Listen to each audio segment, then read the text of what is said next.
DRV news में आप सभी का स्वागत है। मैं हूं सैयद सलमान और हम बात करेंगे ओमिक्रॉन के नए वेरिएंट की, कोरोना के नए वेरिएंट की। हालांकि इससे डरने की ज़रूरत नहीं है, एक्सपर्ट्स कह रहे हैं। फिर भी ख़तरा टला नहीं है, चूँकि ये मुंबई शहर से जुड़ा हुआ मामला है, मुंबई का मामला है, इसलिए ज़रूर है कि इससे थोड़ी सी आपसे बात कर ली जाए। इस विषय पर बात इसलिए करनी ज़रूरी है क्योंकि अभी नवरात्र चल रही है, रमज़ान का महीना चल रहा है, रामनवमी आने वाली है, फिर ईद आएगी और इस तरह के त्योहारात का मौसम है।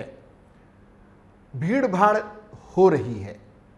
ऐसे में ओमिक्रॉन के एक वेरिएंट का आना ये अपने आप में एक ख़तरे का संकेत है। हालांकि उसे लेकर एक्सपर्ट की अलग अलग राय है। ओमिक्रॉन के नए सब वेरिएंट XE का मुंबई में पहला मामला सामने आने के बाद कोरोना वायरस के संक्रमण को लेकर एक बार फिर कई सवाल उठाए जाने लगे हैं। कोरोना का संक्रमण फैलने की आशंका भी जताई जाने लगी है। हालांकि दिल्ली स्थित अखिल भारतीय आयुर्विज्ञान संस्थान से जुड़े एक्सपर्ट्स ने कहा है कि ओमिक्रॉन के इस नए सब वेरिएंट से लोगों को डरने की ज़रूरत नहीं है। कोरोना अब पैंडेमिक से एंडेमिक के चरण में है। देश की ज़्यादातर आबादी में कोरोना से बचाव के लिए प्रतिरोधकता उत्पन्न हो चुकी है। गंभीर बीमारी की लहर नहीं आएगी, यह भी एक्सपर्ट्स का कहना है। संक्रमण फैला भी तो लोगों को पहले हो चुका कोरोना का प्राकृतिक संक्रमण और टीकाकरण इससे बचाव करेगा। भारत के शीर्ष वायरोलॉजिस्ट भी मानते हैं कि अब हम चिंता का कोई कारण नहीं है। एक्सपर्ट का कहना है कि XE सब वेरिएंट कोरोना का पहला या अंतिम स्वरूप नहीं है। आगे भी इस तरह के वेरिएंट आते रहेंगे। इसकी निगरानी होती रहनी चाहिए, लेकिन अब डरने की ज़रूरत नहीं है। ज़्यादातर लोगों को पहले ही प्राकृतिक संक्रमण हो चुका है। प्राकृतिक संक्रमण बचाव में सबसे अधिक कारगर रहा है टीकाकरण। ओमिक्रॉन के संक्रमण के दौरान भी बहुत लोग संक्रमित हुए, लेकिन ज़्यादातर लोगों में खांसी, सर जुकाम, सिर दर्द, थकान, हल्का बुखार, गले में खराश जैसे मामूली लक्षण देखे गए। ऐसा हो सकता है कि नए सब वेरिएंट से संक्रमण थोड़ा बढ़ जाए, लेकिन तीसरी लहर और ओमिक्रॉन के पुराने वेरिएंट की तरह बीमारी हल्की ही रहेगी। ज़्यादातर लोगों में बीमारी के खास लक्षण भी नहीं होंगे, इसलिए जांच नहीं कराने पर ज़्यादातर लोगों को बीमारी का पता भी नहीं चलेगा। वायरस खतरनाक तभी होगा जब उसका स्वरूप पूरी तरह बदल जाए।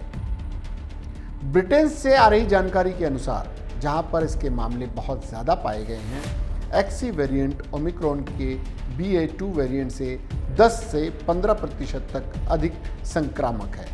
इस वजह से इसका संक्रमण तेजी से फैलता है, लेकिन बीमारी की तीव्रता में कोई फर्क नहीं पड़ता।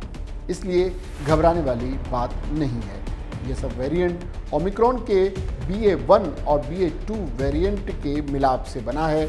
अभी ये कहना मुश्किल है कि चौथी लहर आएगी भी या नहीं, लेकिन गंभीर बीमारी की महामारी नहीं आएगी। भीड़ में जाने पर मास्क का इस्तेमाल अब भी करना ज़रूरी है।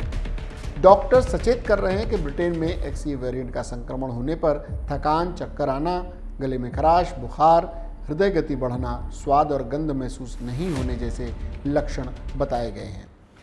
अगर हमारे यहाँ मुंबई शहर में, महाराष्ट्र में या देश भर में इस तरह के कहीं भी जहाँ आप हमारे इस कार्यक्रम को देख रहे हैं, इस तरह के कोई लक्षण अगर आपके भीतर पाए जाते हैं तो अपने नज़दीकी डॉक्टर से संपर्क करें।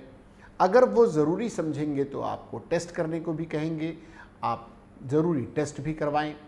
ये बीमारी है, महामारी थी, वो एंडेमिक की तरफ है जैसा कहा जा रहा है, लेकिन सजग, सचेत और जागरूक रहना आपकी जिम्मेदारी है। क्योंकि आप अगर खुद आप में इम्यूनिटी अच्छी है, आप तो बचा ले जाएंगे, लेकिन आपकी वजह से अगर कोई दूसरा अन्य बीमारियों से ग्रसित व्यक्ति अगर इस बीमारी से संक्रमित होता है तो उसके लिए ये खतरनाक साबित हो सकती है। उम्मीद करते हैं, एक्सपर्ट्स की मानते हैं हम, कि चौथी लहर शायद न भी आए, और आ भी गई तो उतनी आक्रामक नहीं होगी। लेकिन बचाव भी तो कोई चीज़ होती है, बचना चाहिए हमें। और मास्क लगाने के लिए हमने पिछली बार भी बताया था, लेकिन एक मामला अगर मुंबई में इसी तरह का आया है तो मामले बढ़ भी सकते हैं। अभी उसकी जांच भी चल रही है कि वो ओमिक्रॉन का एक्सी है या कुछ और भी है। लेकिन आपके लिए ये ज़रूरी है कि आप एक्सपर्ट्स की राय मानें। अभी भी स्वैच्छिक तो है, लेकिन भीड़ भाड़ में थोड़ा सा बचें। अभी भी ये बीमारी पूरी तरह से ख़त्म नहीं हुई है। जैसे चीन के वुहान वगैरह में फिर से इसके संक्रमित मामले सामने आए हैं, तो ये बीमारी अगर फैलती भी है उतनी घातक तो नहीं होगी, लेकिन बीमारी तो खैर बीमारी है। इसलिए DRV न्यूज़ ये बार बार कोशिश कर रहा है कि आपको इस मामले में जागरूक रखे। जो कुछ भी इससे जुड़ी हुई अपडेट आती है, हम ज़रूर, हमारे साथी एंकर्स भी, रिपोर्टर्स भी इस विषय पर आपको जानकारी देते रहते हैं और हम भी आप तक इस जानकारी को पहुंचा रहे हैं। फिलहाल आप सजग रहें, सुरक्षित रहें और इस बीमारी से लड़ने की आपको शक्ति मिले, हम ये प्रार्थना करते हैं। फिलहाल वक्त हो चला आप सभी से विदा लेने का। सलमान को, DRV न्यूज़ की पूरी टीम को दीजिए इजाज़त, लेकिन देखते रहिए DRV न्यूज़। जय हिंद।